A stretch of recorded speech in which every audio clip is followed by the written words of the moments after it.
ఏముందిలే ఈజీగా చేసేయొచ్చు, ఇది కూడా ఒక మ్యాటరా అనుకొని స్టార్ట్ చేశా. కానీ స్టార్ట్ చేశాక తెలిసింది ఇంత కష్టమా అని. విషయం ఏంటంటే పండక్కి అందరూ పిండి వంటలు చేస్తుంటారు కదా, నేను కూడా సైలెంట్గా ఉండలేక కజ్జికాయలు చేద్దామని స్టార్ట్ చేశా. బాబోయ్ ప్రాసెస్ చాలా ప్రాసెస్ అసలు. ఈ పిండి కలిపేలోపు నా చేతులు పడిపోయాయి. ఏదో ఎంతో ఎక్స్పర్ట్ లాగా 1 కేజీ గోధుమ పిండితో అయితే చేసేస్తున్నా.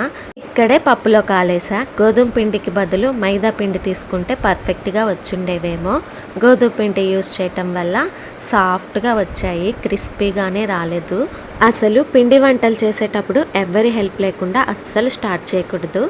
నేనేమో పెద్ద ఎక్స్పర్ట్లా ఫీల్ అయిపోయి ఎవ్వరు లేకపోయినా పర్లే నేను ఒక్కటే అయినా చేయగలను అని స్టార్ట్ చేసేసాను.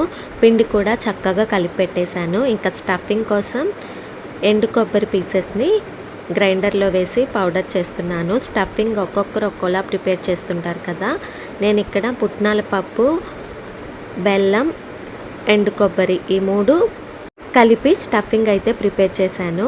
ఈ పుట్నాల పప్పు ప్లేస్లో పల్లీల పౌడర్ని కూడా యాడ్ చేసుకోవచ్చు, లేదా ఉత్త కొబ్బరి చక్కెరని కూడా కలిపి స్టఫ్ చేసుకోవచ్చు. ఒక్కొక్కరు ఒక్కోలా చేస్తుంటారు, నేను మాత్రం ఇలా చేశాను. ఇంకా కాన్ఫిడెంట్గా చపాతీని అయితే చేసేసి అందులో ఈ మిక్చర్ని పెట్టేసి కజ్జికాయల షేప్లో చేసేసా. కజ్జికాయలు ప్రెస్ చేసేది కూడా లేదు, ఇలా హ్యాండ్స్ తోటే ఫోక్ని ఉపయోగించి ఇలా అయితే డిజైన్ ఇచ్చేసి ఫ్రై చేసేస్తున్నాను. తినడం చిటికలో పని, చేయడానికి మాత్రం 3 అవర్స్ టైం అయితే సరిపోయింది. ఏ మాటకా మాట టేస్ట్ మాత్రం చాలా బాగుంది. కాకపోతే కొంచెం సాఫ్ట్గా వచ్చాయి అంతే. ఇంతకీ ఈ సంక్రాంతికి మీ ఇంట్లో పిండి వంటలు మొదలు పెట్టారా?